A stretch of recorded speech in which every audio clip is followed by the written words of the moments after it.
Hey guys, good afternoon. Tom Stewart here, and I'm with Matt Ricketts filling in for Liz Trotter today. This is Smart Business Moves. Matt, how are you? I'm good, Tom. Good to see you. Same here. It's been a few weeks. What's been going on in your world? You know, it's just trying to get back on top of things with business and kind of come up with a plan to grow through this. And mostly, we're just treading water right now, trying to keep what we have. But that's we've seen some positive trends, but there's just so much uncertainty right now that it's hard to make concrete plans. We put a lot of stuff on paper for how we expect stuff to go this year, but lots beyond our control. We've had some discussions here over the last, this has been going on for a while, but within Castle Keepers, we're making a bigger push to go to solos. And Matt, you've been helping us with this. Joe Walsh has, a few other people, and we're getting rid of keys. We're going all to credit cards. We're, starting to recruit for people that want to work solo. And we've been having discussions about, is COVID going to be gone in 6 months or not? And just before we went live, I guess it looks like more and more of the evidence is stacking up that we're going to need to have businesses that can practice COVID safe rules for a long time. Yeah, I'd go ahead and order more masks. I think I think that we will be wearing masks in social settings for the rest of this year, at least. I don't think that that's going away. I'm seeing more and more evidence it's a good idea to wear a surgical mask with a cloth mask. I tend to kind of cowboy it and just either wear like a bandana or just one of these little things. But I think I'm going to probably up my mask game a little bit from here on out, because I understand that some of these variants are getting a little bit more contagious. And, I'm out visiting properties and, stopping in, visiting some of my property managers from time to time. And some of those settings are, probably more risky than others. Yeah, I've been doing the KN95 here for a number of months. But yeah, I've seen studies that are saying if you double mask, you're getting a lot more protection.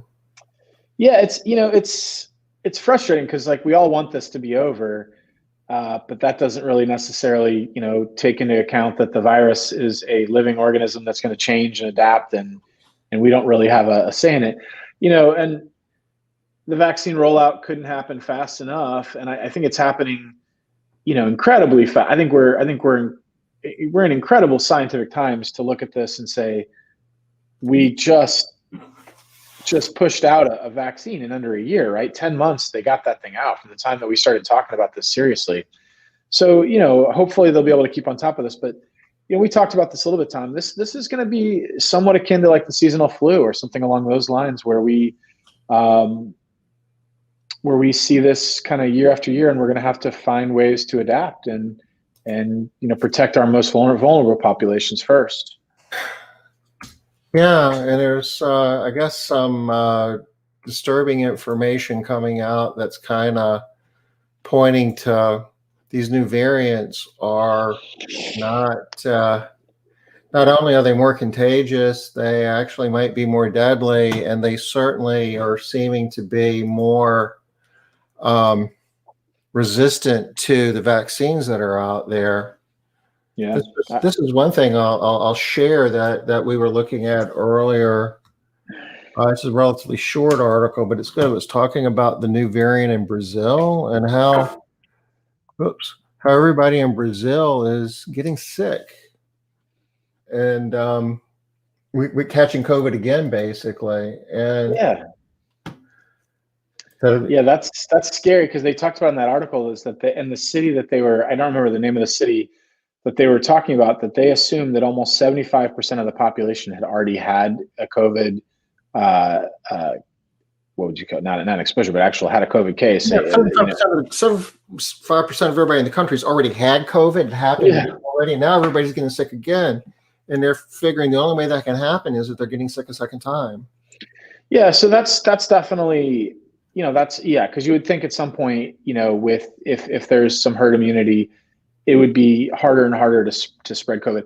I had kind of thought that was kind of what was going on here in the States, as we saw like it kind of speed, like, we saw that big spike where you'd think you'd kind of just keep going up and up and up. And then we've seen it started to come down, at least in St. Louis and Missouri, where we've had a lot of exposures, like where, outside of the direct St. Louis region, the rest of the state here, I'd say probably 40% of people have been exposed outside of the St. Louis region, have had not an exposure, but actually have had COVID outside of the direct St. Louis region. The numbers are projected to be higher than what's actually been, clinically diagnosed. Yeah, I'd say it's 20% in St. Louis. Like we have, known cases. We have close to 22,000 in the city of St. Louis, which is a city of 300,000. And, if it's triple that number, I wouldn't be surprised. That's where I'm kind of coming up with some of this based on some projections that are out there. But in the more rural counties of Missouri, it's much higher. Anyway, we're starting to see like a pretty rapid drop off. And a lot of that we were attributing here locally to, hell, so many people are exposed. It's, there's that N number, it's harder for the vaccine to hook up with people that don't have some immunity. So, I've got employees whose whole families have been exposed, like, not just like, 4 of them, but like, I'm talking about like their extended family. Mm-hmm. They're in like, they live in some of the adjacent counties that, a little more rural, a little bit more lax with some of the stuff out there. And, everyone's had it. At the moment, I think there's only 5 states of the country that have an N value greater than 1. So it's, it's at a very high number in terms of number of infections that are happening every day, but it's still kind of on a downtrend. Got a few people here today. Bridget's with us. Hey, good to see you. Donna's saying it. I presume that she went to solos in April. I think it's the way to go. Denise, glad to see you, Matt. Got a very special guest today. Somebody's having a birthday today, I believe. Hey, Leslie, happy birthday. Yeah. Do we want to? We're not going to sing. We won't do that. But I hope you're having an awesome birthday today. Nice. Yeah, but back to the solo stuff. I mean, yeah, I think that's a very robust way to build your business to be more COVID proof in a lot of ways. Yeah, I mean, I can talk about a little bit how we kind of got to that. So we were experimenting with it. Pre-COVID. I probably had 3 or 4 technicians that we were set up as solos, and we were really loving the experiment. But we were just like, how do we get this to all the techs? Because there's going to be so much pushback from your employees to making such a big change, even if it's good for them, even if it's going to make them more money. So when COVID came, my wife Angela was in the office one day, and we had this 4-week plan on the board to start transitioning people to solos. And she's like, scrap that plan. They're all going to solos next week. She's like, you don't even know how many more weeks we're going to be open. I was like, she's like, everyone's a solo next week. And I was like, fine by me. Let's see how many of them quit. But, we did have some employees that gave a lot of pushback. But we're like, it's about your safety.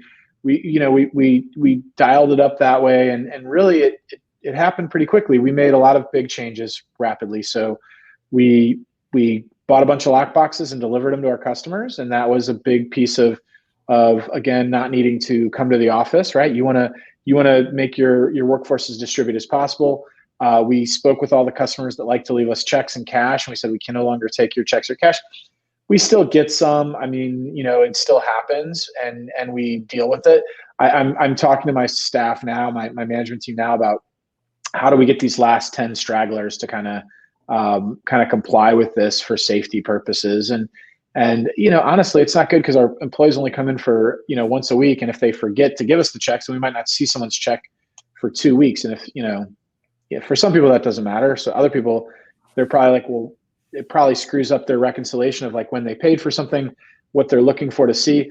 Like a credit card is so much cleaner. They have their service in the day, the charge hits their bank on that day. It's easy to determine for them where that money was for, right? So I think it's a better system.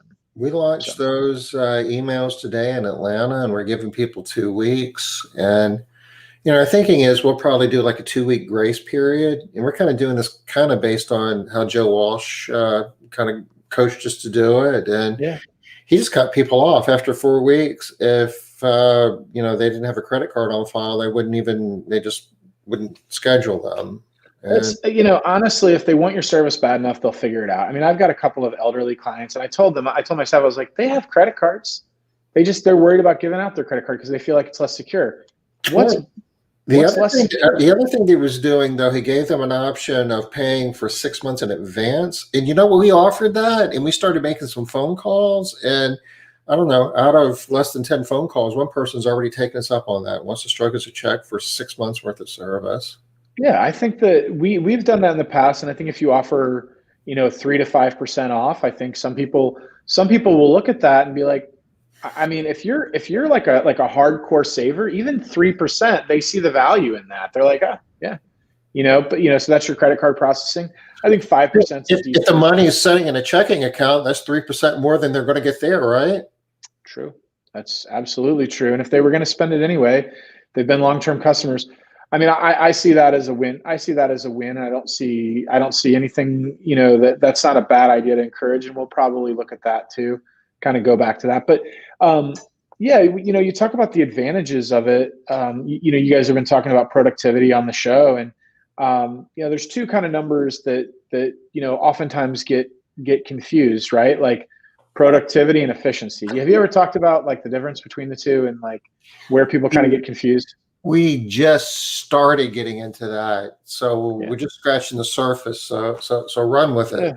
Yeah. So like efficiency is how much of their time they spend cleaning in the day. That's important. Like, so you want your teams to be efficient. You want them to be spending 80% of their time cleaning, but that doesn't tell you how much of their time compared to the bill rate that they're actually doing. That's a different number. So productivity is, and I assume, Tom, you're thinking of this the same way. Productivity is the time that they spend cleaning compared to the time that they have that they're billed for. So if it's an hour and 20-minute job that they're supposed to be doing, and they take, an hour and 25 minutes, then they were, 95% productive. Their productivity rate's 95%, which is, not optimal. You want it to be 100% or greater, really.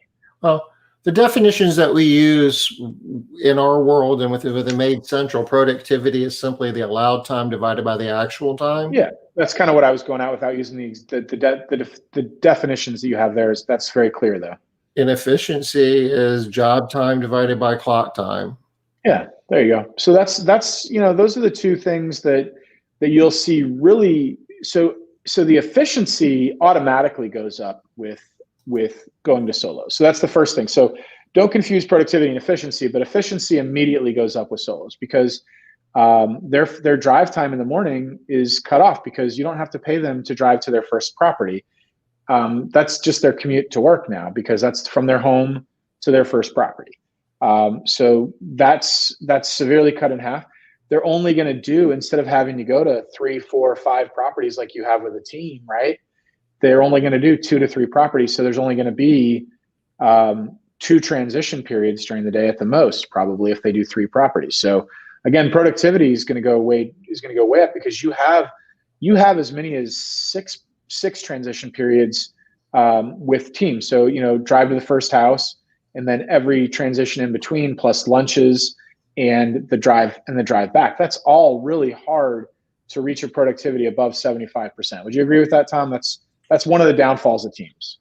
Yeah, you're a lot less efficient, especially if your teams have to meet in the at an office in the morning and kind of get together and all of that thing, and then at the end of the day, come back at the office and download. There's a lot of wasted time, and you're not social distancing, and you're not really being competitive in a world that hourly wages are going to be going up. I mean, minimum wage of $15 an hour. It's not a matter of if, it's a matter of when. And what's that going to do to come to industries that have to pay more than minimum wage? Yeah, and if you think about it, so if you can get your productivity to 10% higher than it was, maybe significantly more. I'd have to really look. But I see productivity as high as 90% with some of my solos. Productivity, you mean efficiency? I'm sorry, efficiency. I'm sorry. See, even I'm confusing the terms right now. So you get them. Yeah. So efficiency. So I see efficiency sometimes as high as 90% of solos. Some of my solos like to come to the office every day because they want to switch out their cloths every day. They don't want to sit. They don't want to have dirty ones in their cloths in their car for 2 or 3 days. That definitely hurts. You need to encourage a structure that allows them only to come to the office 1, maybe 2 times a week to really optimize that efficiency. That's going to be where you can really get it. The less time that they have to even come to the office, that ultimately really improves things. So, but if they only have to come 1 time a day, that's better than twice a day. So that's. And there's a lot of merits to this being, the social distancing part. You only have one person in the car, and it's their own car. You don't have team meetings, and my model, your business model, it was all built on company cars, brick and mortar, and I think COVID world. I think that we really need to start taking a hard look at that. I had 16 cars when COVID started. I have 6 cars today. I mean, I sold cars during this. And at some point, cars started to sell really well. At first, I sold a couple at a loss when this first started because I thought the world was going to end. I was like, unloading some cars. But by the time COVID was kind of coming to a close, I was selling cars at well above what I would have gotten at auction a year ago. Selling them to private parties and people like that were just trying to flip them locally. And I didn't, I don't want to clean them up and recondition them if I'm selling them. So, it was a good time to sell cars towards the end of this. We can swing back around to solos and what that means for efficiency and all the other safety reasons, if we have time, but I want to make sure that we have plenty of time to talk about PPP2 and employee retention tax credit. And we've been talking about idle loans a little bit in terms of how that still might have, some play. You want to share, Matt, a little bit about what you've been up to for the last couple of weeks in the in this whole realm? Yeah. So I finished my application for PPP2 last Tuesday, the first day that it was available to non-minority owned businesses or women owned businesses. So some of you might have had a window a little earlier than me. If you're some women owned businesses could apply a little earlier. My bank is a local regional bank. They weren't taking any applications till Tuesday. I filled out my application Tuesday. I was approved by last Friday, and I was funded money in my bank account by, I believe, Tuesday. It could have been Monday. But the process was much faster than the first time. No longer than a week from application to money in hand. Pretty much. Yeah, it was very fast. Same amount of money as last time based on all the same guidelines. And very straightforward. So if you had the definition of revenue to go after PPP2, the 25% definition of revenue in any quarter in 2020 versus 2019, I think it's it would be crazy not to do it at this point because you can just make such big reinvestments in your employees. We immediately raised our base pay to 14. I'm really considering already going all the way up to 15, but I'm going to hold off and just see how well we do recruiting before I immediately jump there. But it definitely feels good to have that big cushion to make those decisions because we're still generating revenue. We're just generating less revenue than we did in 2019 and 2018. So, we're still at about little under 80, we're still a little under 80% of what we were. So off 20% still. But because you've changed your business model and you're doing solos, your cost of good, we've been talking about this a lot, guys. We've been talking about this a lot. The magic of making changes in your business to get this loaded direct payroll to revenue down. And by making the change to solos, you've been able to do that. So your top line is down by, you said 20%? Yeah, and I'm still able to pay myself very similar to what I was paying before and still make a profit. On paper, I actually probably paid myself a little bit more, but we took a loss in the second quarter of like $63,000 during COVID. So maybe carried a little bit forward past that in the third quarter. So due to all the changes we made, big purchases we made as far as things like that. But overall, you exclude out some of that stuff. We are a much leaner, much more efficient, much more productive operation and we're making more money per full-time equivalent. I actually have kind of done the math, and to do the same amount of revenue that we did before with price increases, to replace 200 clients, I only need to add 151 clients because we've raised our prices through this. So, we've raised our prices significantly to the point where, and we're still getting customers and putting them on, but we only need to add 151 to replace 200, the 200 that we lost. So 200 from our total of a little over 700, we're down to about 500 customers now. And we really only need about 36 or 37 technicians to service the company, the $2 million versus what was about 45 technicians prior to COVID. So you just get more out of your employees, per day. You can get more revenue out of them. Your loaded direct payroll to revenue is lower now than when it was pre-COVID. Yeah, it is. But there's also other things that are down. I mean, just the vehicle costs, right? Because that's rolled into the way I pay. Sure. So getting rid of 10 vehicles is roughly $5,000 a month or so. So that's significant amount of overhead cut. We've moved to making our own chemicals. That saves us roughly roughly $6,000 or $7,000. There's just a lot of little things. I did not replace one of my managers when they quit, so that that's roughly $4,000 or $5,000 a month. That's also saved. From a profitability standpoint, you're pretty much. I mean, it sounds like you're no worse off than you were pre-COVID. No, I'm very secure that we'll be able to. If we were to stay this size company and not grow another client, I would feel comfortable with the income that I'm making, and that that I can do all the things that I was expecting to do. I'm not gonna. I have a friend that owns. I've told this story before, but he owns some stuff in the live entertainment business. He does like sound and lighting and stuff like that for big shows like Celine Dion as an example. He did a big traveling show with her, and then also like Grateful Dead. Like just spans the horizon of like who he does. They were doing who's the artist that's like kind of older country but like smokes weed. I'm trying to think of what his name is. Willie Nelson. Yeah, Willie Nelson. They were doing Willie Nelson's last tour up until last year. He does all kinds of stuff, right? But like big tours.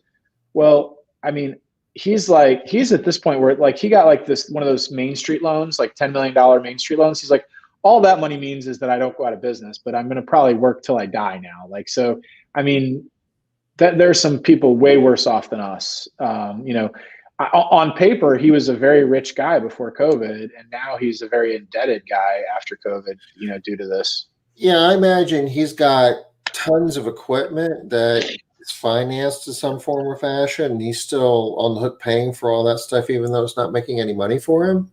Pretty much. That's pretty much the deal. There's a lot of capital investment in that game. Yeah, I mean, it's good. It's good to be able to finance that equipment too. Like, so it's always good.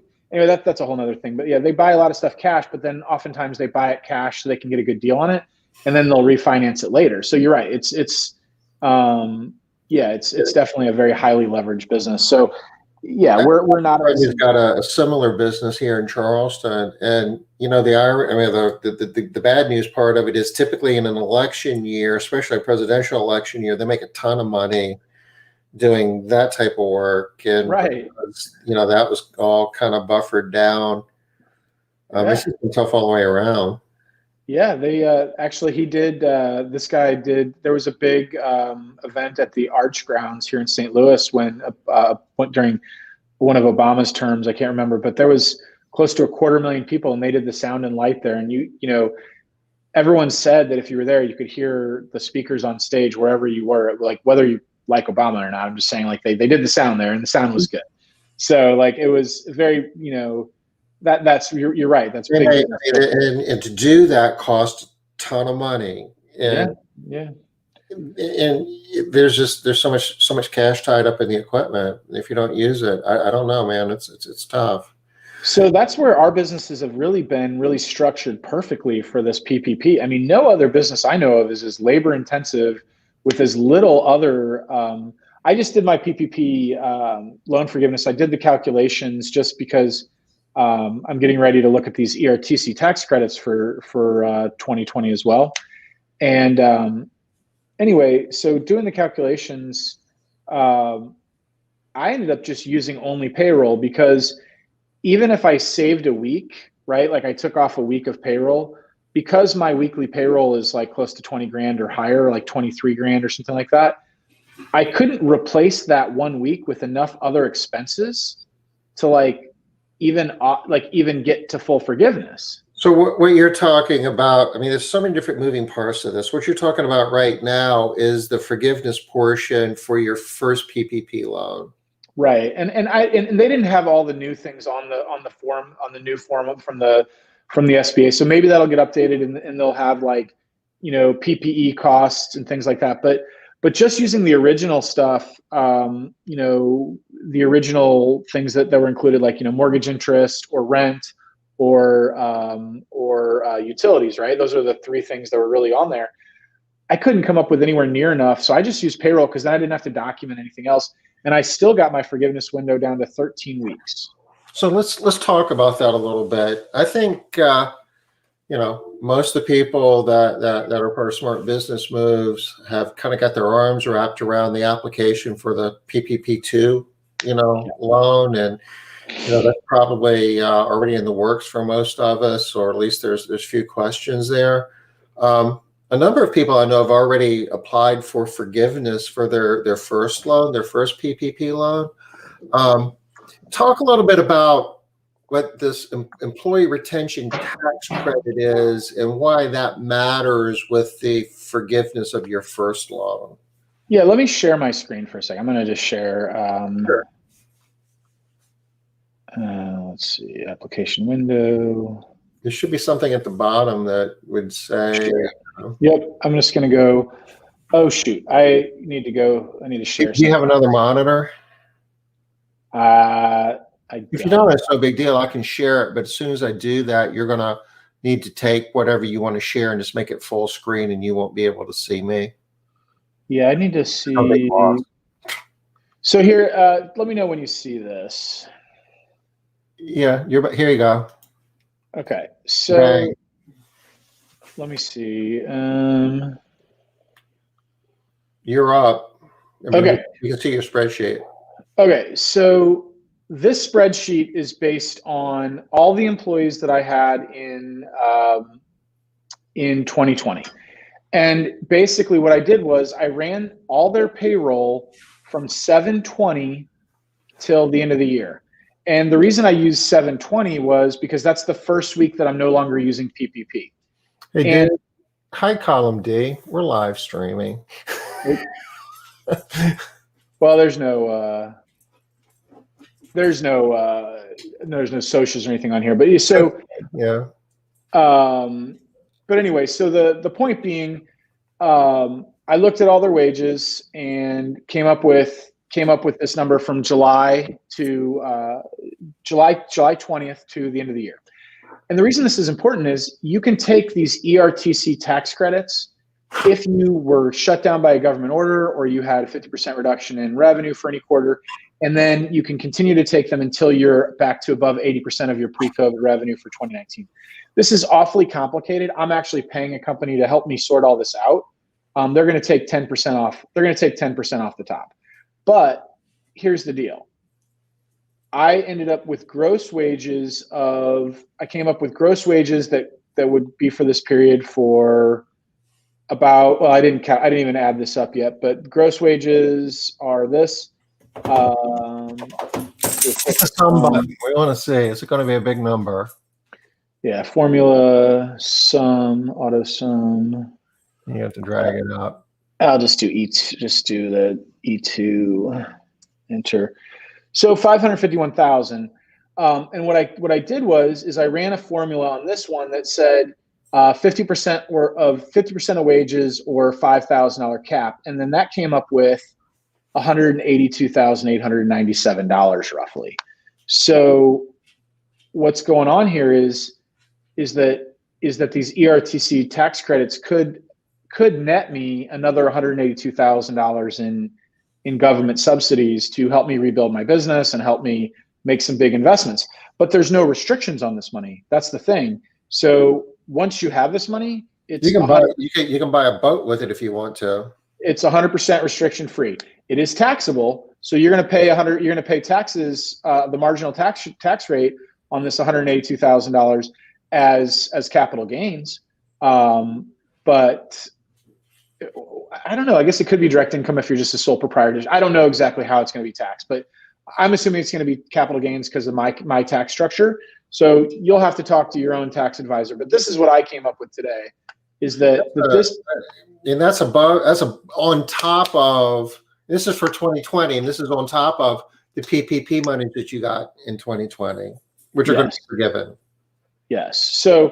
So I'm going to go back off the share, but this is an important thing for you to wrap your head around if you're trying to figure out how to maximize all the different programs that are available to you to get your business back on its best possible footing, moving into the later stages of 2021. And that's why I feel comfortable making some making some bonuses to my employees that have stayed through all this, and to raising our base wages and things like that. I just feel like that's what they want us to do with this capital.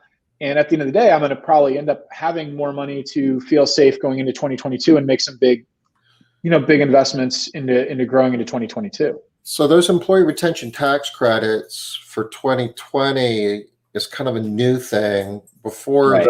the last budget, and not the budget, but the last relief bill that passed at the end of December, you couldn't do PPP and the ERTC both, but that legislation said you could, but you can't dip. Yeah, and now it said you can't do it at the same time. Now, some people that have used their forgiveness already used the 24-week. I had an interpretation from a company today that said, well, they're just going to look at the weeks that it took you to reach full forgiveness. And even if you use 24 weeks, don't worry about that, and just use what you projected, because you were no longer using capital. You were no longer using PPP after that point. That was just strictly for forgiveness purposes. It wasn't designed to hold you back from using this program now. So I'm not a lawyer. I'm not the IRS. I don't know that You didn't even sleep at a Holiday Inn last night. Yeah, I don't know that interpretation is correct, but I don't think I would count out these credits, even if you did forgiveness already and maximized. The point is, if you qualify for these tax credits, it would be worth taking an extremely hard look at, because it could be a lot of money. And there's primarily two criteria for 2020 that you have to meet one or the other. Is that correct, Matt? Yeah. So you want to go over them? You know them pretty well at this point. Well, you have to have a 50% loss in revenue quarter over quarter, 20 compared to 19. Right. For most of us, that would be quarter two if we shut down for any period of time. So if you did $100,000 in Q2 of 2019 and you did less than 50,000 in Q2 of 2020, then you would qualify, no questions asked. But then the other piece that's a little bit more ambiguous is if you were subject to a government order that required you to shut down or made business, untenable or something.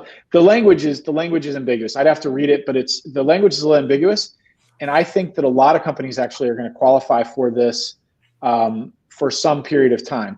Now, again, this goes away once you get back to 80% of your pre-COVID levels. So if you're in a more rural part of the country that just never really took a hit from COVID, or again, I live in a big city where not a big city, but more urban, more they took the stance of being more cautious on COVID. We did shutdowns early and they were mandated.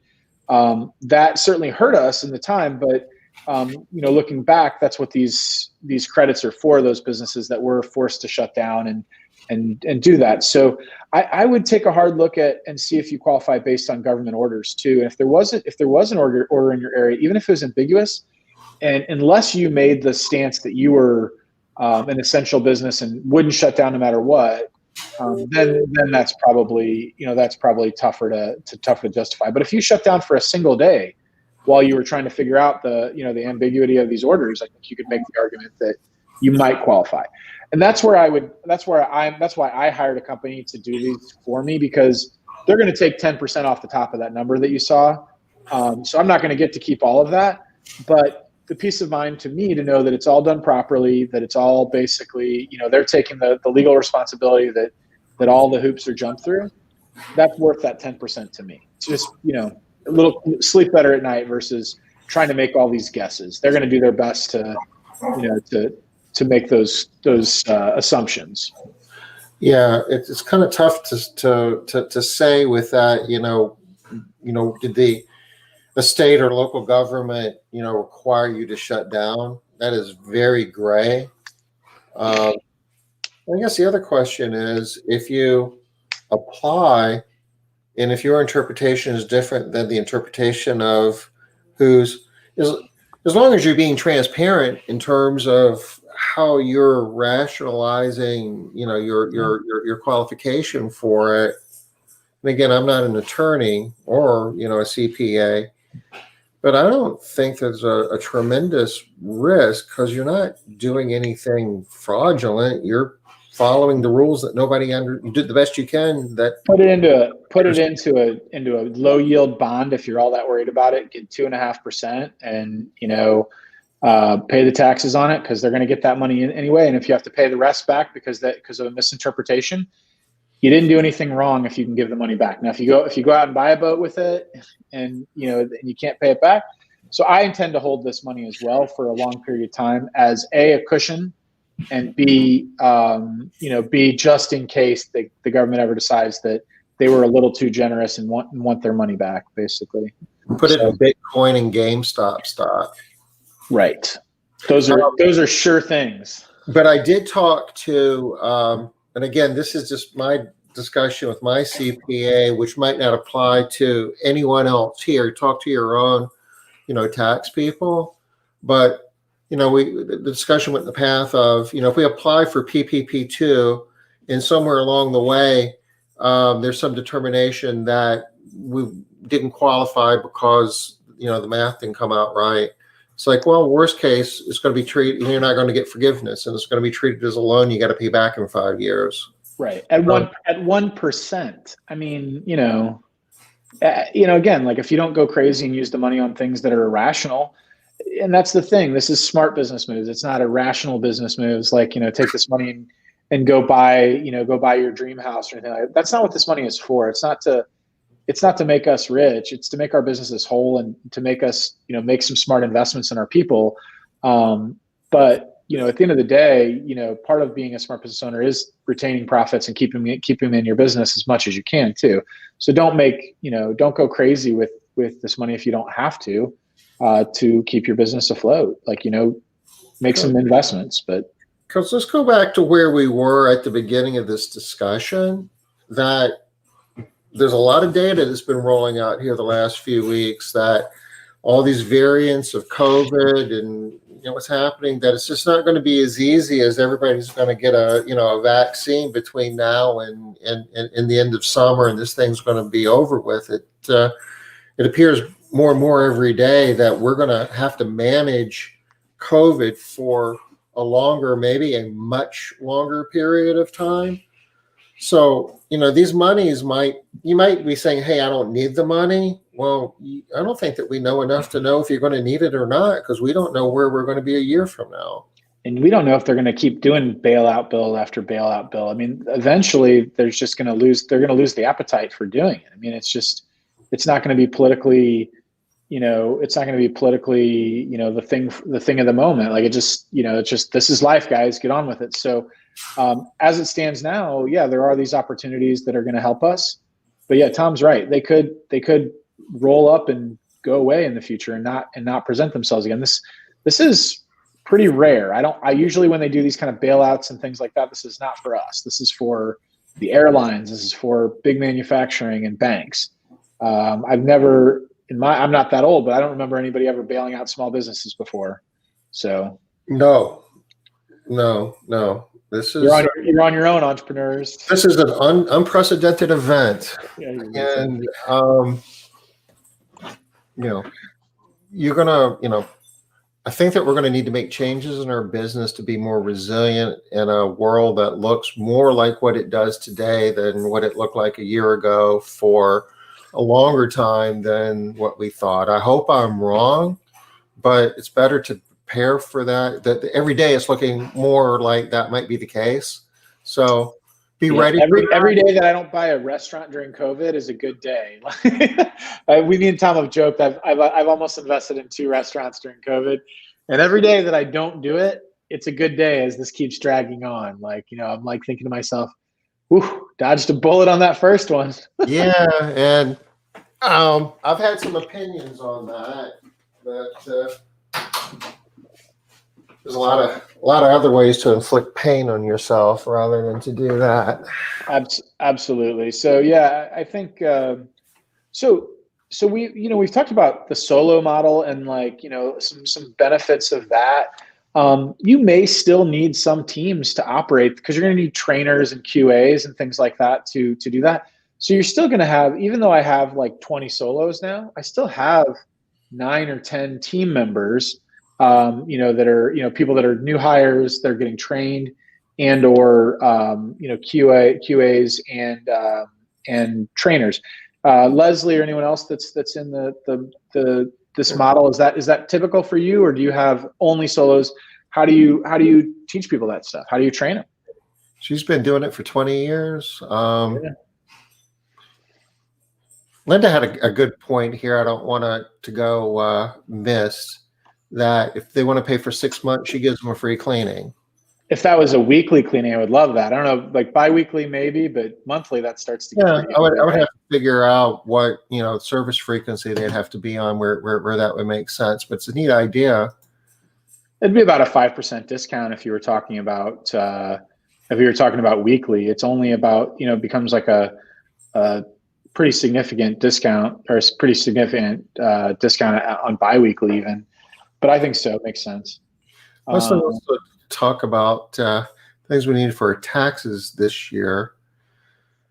Well, you're going to need to have all your loan numbers together, and from, if you have an idle loan, you're going to need to get. I mean, that's a big conversation. There's a lot. Yeah, that's all out there. I mean, you're going to be paying taxes off of your the net profit of your business the way you have every year. That doesn't really change very much in terms of. It could have been a lot worse, because there was a time before this last bill passed that they thought that we weren't going to be able to deduct the expenses that we used the PPP monies to pay for, but now we can. So, that was a big blessing. We're into January now, so I guess the best time to have had that discussion would have been a couple of months ago. There could be possibly some things we could have done to. Yeah, I don't think there was anything really that we knew for sure though until just recently. Like, I was counting on that we were going to have a pretty big tax bill because of the PPP. So I went out and bought a vehicle cash right before the end of the year that I was planning on just depreciating. I needed a new vehicle anyway, so just something a little bit larger that qualified for 100% depreciation. It's kind of silly though. You spend money to save money on taxes, but it's something you needed anyway. So might as well take advantage of that. Those sort of things you kind of do. Yeah, Tom was saying you probably typically kind of do a lot of your tax planning into the third quarter. Well, I don't think I'm going to have that tax bill. In fact, I think I'm going to be able to carry a loss now, and actually, that depreciation is probably less valuable to me now, and I might have to do a 5-year depreciation schedule on this vehicle, and it's a little bit less valuable. So this is Bridget says, yeah. I wonder what question we were yapping to. Probably about whether she only has solos. Only solos. Yeah, okay. Only solos, unless it's a job over 7 hours, a deep clean, elevated vacation rental. Aren't they all elevated? I guess Elaborate. Country. Oh, elaborate. Never mind. I'm illiterate. I got you. A big one. Example, dollar for dollar tax credit for employees paid out. Oh, dollar I for don't dollar. think it's quite a dollar for dollar, and it oftentimes is done directly through your payroll company. I mean, at least for me. Well, Um, for the two, you get 2 weeks of COVID pay. yeah, That is, I guess you would argue dollar for dollar. It's not any direct benefit to you. It's just kind of a pass through where you're paying your yeah, employees if they've got a COVID issue. yeah. Now, is it 100% or is it some fraction of it? It never feels like 100% when I put it on there. It never quite looks like it. It's my understanding it's 100%. I mean, I haven't really looked at the numbers, but I thought it was like 66%, but I could be wrong. I think that might just be the one that's 2/3 for the family leave. That one is confusing to me, so I don't know. if somebody's missing work because they have COVID or have to be out because they've been direct contact, Exposed. whatever. So it looks like Bridget does a trainer in solos. So Robin had a question about a good resource to read about the ERTC. I would go and search. Man, I wish I could tell you that. I'll try and find the link later. There was a link that the Chamber of Commerce did that was a really good resource on the ERTC. Let me Google that really quick. I'm on it. Oh, you're looking for it? I Yeah, got it. the U.S. Chamber of Commerce had a really good link to the new ERTC rules. I would go to companies that process these things, like Synergy Partners. It's spelled SYNGERI, Synergy Partners.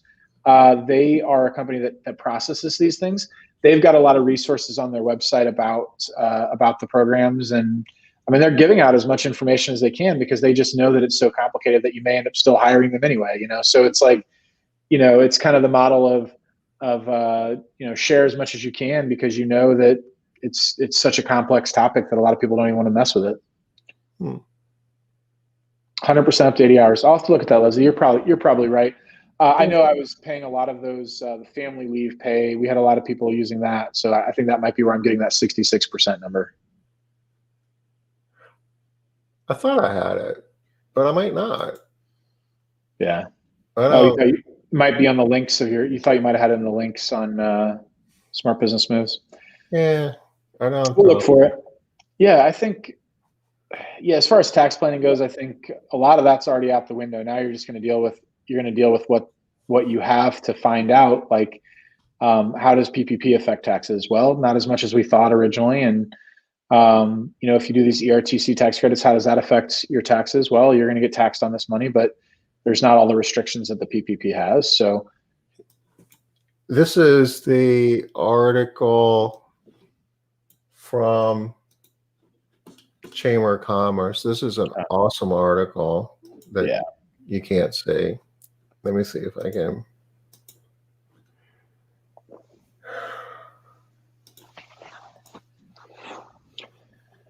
But originally, none of us were given the ERTC too much.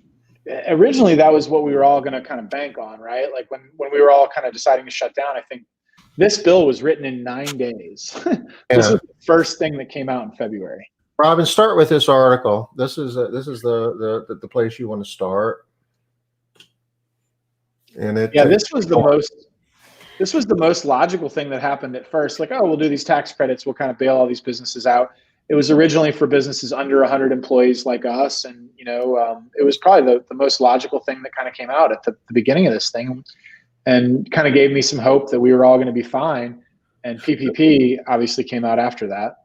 There's one more dimension of this ERTC, this employee retention tax credit that I don't know if we touched upon. We talked about the requirements or the criteria to qualify for 2020, but you can also get these for 2021, starting the quarter that we currently are in. Right. So, I'm a little fuzzy in terms. Well, the rule is it a 25% diminution of 20%. Just you're right. 20% diminution of income, first quarter 21 compared to first quarter 19. Yeah, you can use a base period of 20 or 19, either one. Or you can use Q4 20 compared to Q4 19 as well. I believe they'll let you do that as an option, but it's only a 20% drop.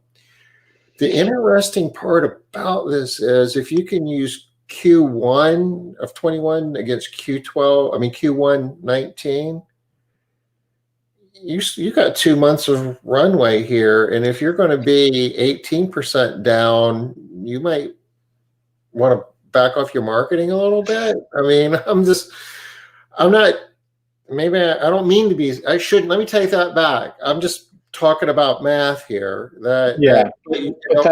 one could do some arithmetic and come to the conclusion if they gave up a few points of revenue, they could make that back up many times over by getting these tax credits for Q1 20. And just remember though, if you take PPP, you only have the weeks that you are not using PPP to qualify for ERTC tax credits. So it's $7,000 per quarter per employee. I mean, this is a very rich program. In fact, it might have been made more sense for me to do this instead of doing PPP at all. The reason I just went ahead and did PPP2 was because A, it was the guaranteed money, B, it was the tax-free money, and C, it was the money that already had a path to forgiveness already laid out with no really roadblocks. But you could do the math and see that this potentially could be a very, very rich program for some employers. Now, I don't think our wages are enough to tack. You'd have to be paying people, $10,000 a quarter to really max that out. But this could be a very, very, very beneficial program to certain businesses, depending on how they pay. So it's got some potential to be very lucrative. So again, if you can shorten your forgiveness window in 2021, if you get the PPP again, you might potentially have 14. If you could spend all the money in 8 weeks, you'd have 16 weeks or something like that. There's 26 weeks. I'm sorry, 20. God, my math is terrible right now. 26 weeks to spend 28 weeks. 28 weeks of 18 weeks. I'm sorry, 18 weeks potentially. You haven't applied for PPP2 yet, or you don't have them yet. Even if you've applied, but you don't have them yet, the payroll from January 1st up to where you get the money is fair game, right? Right. So you have all the weeks that you have here. You have all the weeks that you don't spend through it. So you potentially have as many as 18 weeks to as few as if you used 24 weeks to as few as 2 weeks, basically, if you used, a 24-week window for forgiveness. So, most of us can probably spend the money in 12 weeks, realistically, based on 2.5 months payroll. So, if your forgiveness period is, 24 weeks, then 12 weeks, then you have 14 weeks to capture these tax credits. It can still be a substantial amount of money. It could still be as much as, again, $7,000 a quarter. And again, it's per quarter. So you could stagger it a little bit in first quarter and a little bit in second quarter. If you were really smart, you might even go 3 more weeks of this quarter before you get your PPP money. If I would have been really smart, that would have been the play to have, 6 weeks of both quarters, because you can do it. It's per quarter now. It's, so there's quite a bit of money there. You see Leslie's question?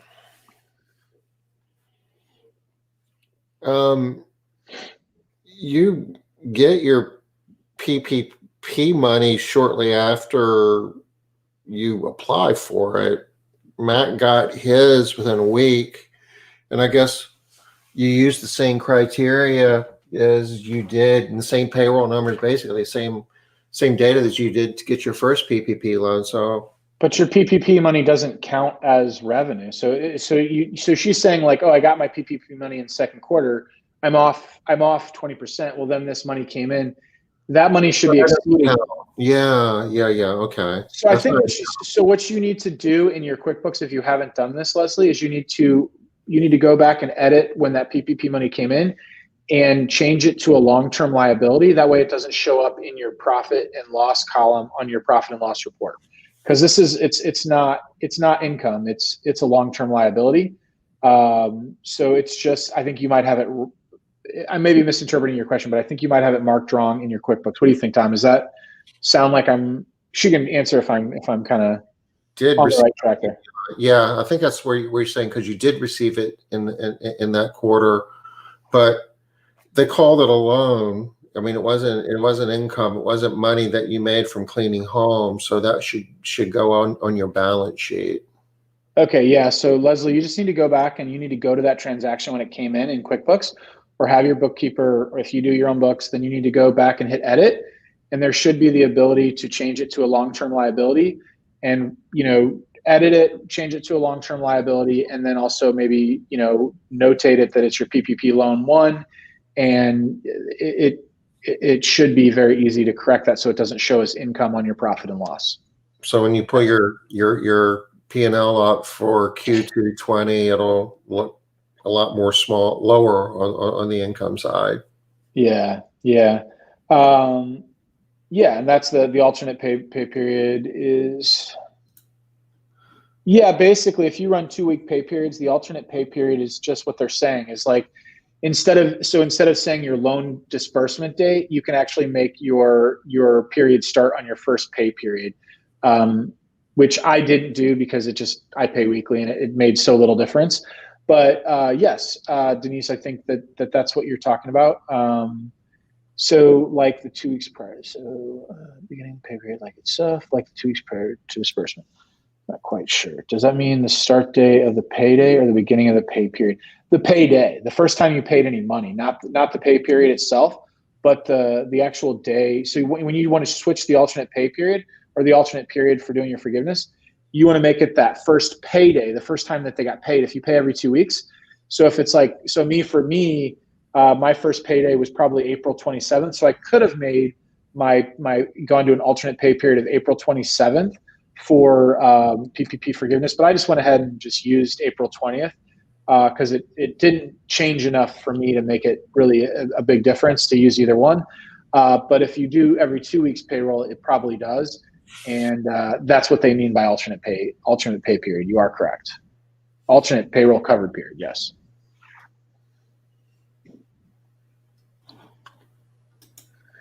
Yeah, I think that I found that I've been educating my banker and my accountant a little bit on this stuff as we go through, Leslie. You're not alone. I think this is all. I think a lot of accountants get into accounting, because it tends to stay mostly the same. They get some rule changes every year, but the software kind of solves it for them. I don't think this is just kind of, Tom uses the word unprecedented.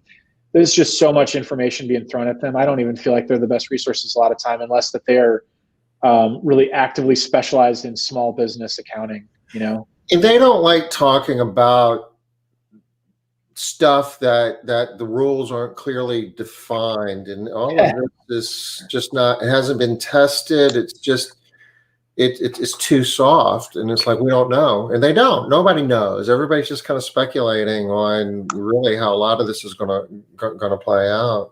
I'll tell you a funny story, and then I think probably Tom likes to get these things to end on time. But so when this was going on, I called my accountant and asked him about all this, and he had no clue. And I was like, "Dude, you can apply for PPP." He's like, "I'm not going to have any loss money." I'm like, "Dude, there's so much uncertainty in the market. How could you not take the money?" So he went ahead and applied for PPP. I talked him into it. And I was like, "You need to really read up on this stuff because other people are going to be asking you these questions."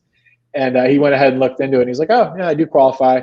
He has like 16 guys working for him, and there was, he wasn't getting paid on time because everyone was pushing their taxes back and everything else. So I'm like, there's totally a lot of uncertainty in your industry. Even though you're going to eventually get paid, you don't know when you're going to get paid, right? I'm not paying you right now. I even joked with him like, and he doesn't even have 100% certainty that everybody's going to pay him. Some people might not be around to pay him. Exactly. I mean, I owed him $2,000, and I told him straight up, I was like, I'm not paying you until I find out what's going on in this world. I'm like, every dollar I have in my bank account is money I'm keeping right now. So, I'll pay you, but just not today. So, there's a lot for them to handle there. And again, CPAs and lawyers like to deal in like concrete things, and they tend not to like, all the speculation, and they want to have solid answers. And, this is pretty squishy stuff we're all talking about here. Matt, we are at the top of the hour. Thank you for joining us today. This was fun. We haven't done this in a few weeks. Cool. This is useful information, and hope everybody puts it to good use. rely on your professionals though. Lean on your CPA on this, and Leslie's making a point that for what she pays, her CPA should brush up. And yeah, we'll tell them that. Tell them that you've got friends and fellow cleaning business owners that know more than they do. Make them go into it. Yeah. We will be back Monday with Smart Business Moves at 5 o'clock Eastern. Leslie, I hope you continue to have an awesome birthday. Until then, we'll see you Monday. Take care.